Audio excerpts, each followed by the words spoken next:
po ako ng fluid sa lungs ko. After 4 days of confinement, nakalabas na po ng hospital, and then after a day, nakaramdam po uli ako ng shortness of breath. So, bumalik po yung pag-ubo ko. So, nagpa-admit na po uli ako sa emergency para ma-relieve yung kung ano man po yung nararamdaman ko talaga. So, 1 week po ako sa hospital. So, during 1 week po sa hospital, doon po ginawa yung draining ng fluid, binigyan po ako ng mga ultrasound, scan, x-rays. So, doon sa 1 week po sa hospital ko, doon ko din po nalaman yung resulta ng biopsy. So, yung doctor po, one-on-one ako para sabihin po yung final result po ng biopsy, which is, ang final diagnosis po sa akin is I have stage 4 ovarian cancer. So, nung time na sinabi po nung doctor sa akin na I have stage 4 ovarian cancer, syempre po, as a human being, nalungkot. Nalungkot po talaga. So, kaya pala, ito yung nararamdaman ko, kaya pala ganito yung condition ko, kasi meron pala akong stage 4 ovarian cancer. So, nung nalalaman ko po yun, kasi hindi na po iba kasi sa akin ang sakit na cancer. Kasi 4 members of my family back in the Philippines had a cancer as well. So, hindi na po bago sa akin ang cancer. Pero, ganun pa man, pinilit ko pa rin pong maging malakas, lumaban, nung nalaman ko po na meron akong sakit. So, nung time na po yun, nung na-diagnose ako, pinaalam ko sa family ko sa Pilipinas na ito yung condition ko, ito yung current status ko. So, malaking tulong po, malaking factor po ang family, ang support system po ng family. So, nung time na na-diagnose po ako, sila din po yung naging inspiration ko or lakas din po kasi ang isip ko, sila nga po na kaya nila. Bakit ako hindi ko kakayanin? So, ano lang po, laban lang po. And then, kailangan maging positive yung mindset natin. Kasi, sarili lang po natin yung tutulong talaga sa atin. So, anong mga nangyari nung mga sagamutan mo? Oh, yeah. Nung time na diagnose po ako, so nalaman ko na po yung sakit ko, nirefer na po ako sa isang breast cancer hospital po. Doon na po nag-start yung treatment ko. So, doon na po nag-start yung 7 cycles of my chemotherapy. So, una po, nagkaroon po ako ng 4 cycles. Bukod po doon, ina-observe din po kung lumiliit po ba yung tumor or maganda ba yung response ng gamot or ng drug sa katawan ko. And fortunately po, naging maayos po yung response ng drug or ng chemo sa katawan ko. Then, nagkaroon po ako ng another CT scan po. Ang naging result po is lumiit po yung tumor. So, after nung result po na nakita na may magandang response sa katawan ko, doon na po nag-schedule po ng total hysterectomy.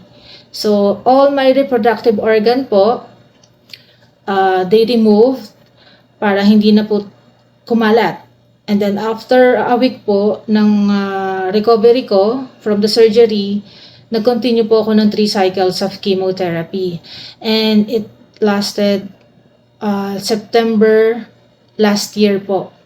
So, almost 10 months na po akong nagre-recover ngayon from the from the chemotherapy. Bilang isang temporary foreign worker, ano yung pinakamalaking hamon na kinakaharap mo ngayon?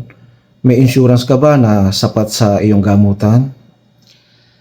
Sa ngayon po, hindi po madali ang hindi po madali ang magkaroon ng sakit bilang isang TFW po. So sa ngayon po wala po akong any insurance na pwedeng makatulong po sa akin. But patuloy pa rin po ang aking medical treatment kasi bilang isang cancer patient, hindi naman po natatapos ang gamutan.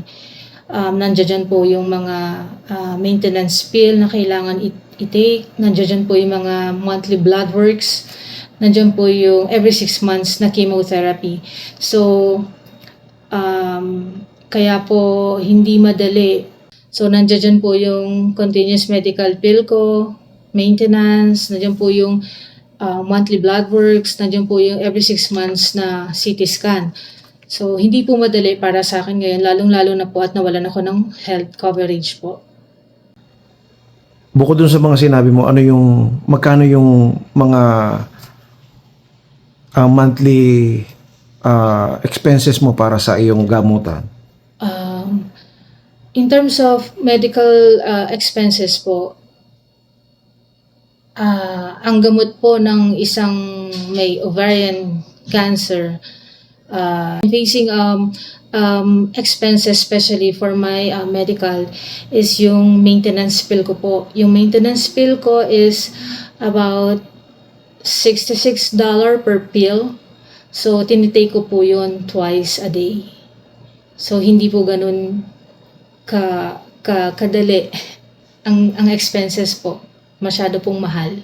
Plus yung mga medical examinations mo pa at saka laboratory. Since wala na nga po akong health coverage, yun po. Lahat yun babayaran mo na, di ba? Yes, yun po yung mga pinaghahandaan ko, like monthly blood works, follow-up check-up, and 6 CT scans. Sino-sino yung mga taong tumutulong at patuloy na sumusuporta sa iyo? Pagdating po sa support, aside po sa family ko, which is malaking bagay po yung support na nakuha ko sa family ko. Bukod po sa family ko, napaka-blessed ko po and grateful po kasi may mga good heart people po na sumusuporta sa akin sa current situation ko po ngayon. I'm so blessed with my community po ngayon. Ano ang gusto mong sabihin sa mga Pilipino, ng mga kababayan natin at sa Pilipino community dito sa Canada na nakakapanood sa iyo ngayon? Ano ang gusto mong sabihin sa kanila? Sa mga kababayan ko po, kababayan natin na Filipino na may kinaharap na pagsubok or challenge sa buhay, ito lang po ang masasabi ko. Hanggat humihinga po tayo, laban lang. Faith kay God or kay Lord. Faith kay Lord, maging positive tayo kasi sarili lang talaga natin yung tutulong dahil number 1 po yan kapag natalo tayo ng ating immune system, yung katawan natin, bibigay at bibigay talaga tayo. So sa mga kababayan natin na humaharap sa pagsubok, huwag po tayong mawala ng pag-asa kasi hanggat may buhay, hanggat nandyan si Lord, hindi tayo pababayaan, and always pray. Sa mga kababayan natin na nakakapanood ngayon, paano kanila maaaring matulungan at halimbawa may mga gustong magbigay ng donasyon sa iyo or suporta, paano kanila mabibigyan. Amen. Ngayon pa lang po, nagpapasalamat na ako sa mabubuting puso na gustong or willing tumulong po sa akin. So, kung gusto niyo pong tumulong, I will share my e-transfer po, which is e_garcia@rocketmail.com. Bukod sa financial na tulong, ano pa yung maiitulong sa iyo ng mga kababayan para sa iyo? Aside from financial support po, which is yun naman po talaga ang number one na kailangan. Hiling ko po is pag-pray niyo po ako for my continuous recovery and continuous good health po. God bless. I would like to take this opportunity po to ask for help, especially po kay Miss Frenchie Valdez. Miss Frenchie, this is Esa Garcia. I hope you are doing well. I humbly ask for your help with my humanitarian compassionate application to IRCC, and I am battling stage 4 cancer and have lost my health coverage while waiting for the decision.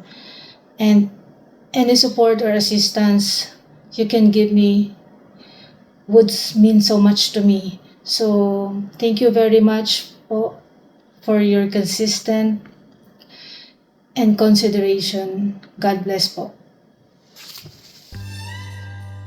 Sa kabila ng lahat ng hamon sa buhay, ano yung nagsilbing lakas ng loob sa iyo para patuloy na lumaban? Okay. So, hindi naman po talaga madali ang magkaroon ng sakit. Lalong-lalo na po at nasa ibang bansa, malayo sa family. So, naging hamon po, naging isang malaking challenge po to para sa akin. So, hindi po naging madali ang naging journey ko. So, ang nangyari po is, pinilit ko pong lumaban. Hindi ko po in-expect talaga kung saan ko kinuha yung strength ko. So, talagang naniniwala po ako na kung yung faith mo po na kay Lord, hindi ka niya pababayaan. Aside from that, andyan po yung mga family ko, mga kaibigan ko, yung mga supportive people na willing tumulong sa akin. Isang malaking bagay po yun, kaya nagiging malakas pa rin po ako hanggang ngayon at patuloy na lumalaban. So maraming salamat sa iyo Esa. And then sa mga kababayan natin, kung kayo po ay naantig sa kanyang kwento, nais ninyong makatulong, anumang halaga o panalangin ay malaking bagay na para sa kanyang laban. Sama-sama nating ipakita ang tunay na bayanihan ng mga Pilipino dito sa Canada. Maraming salamat po.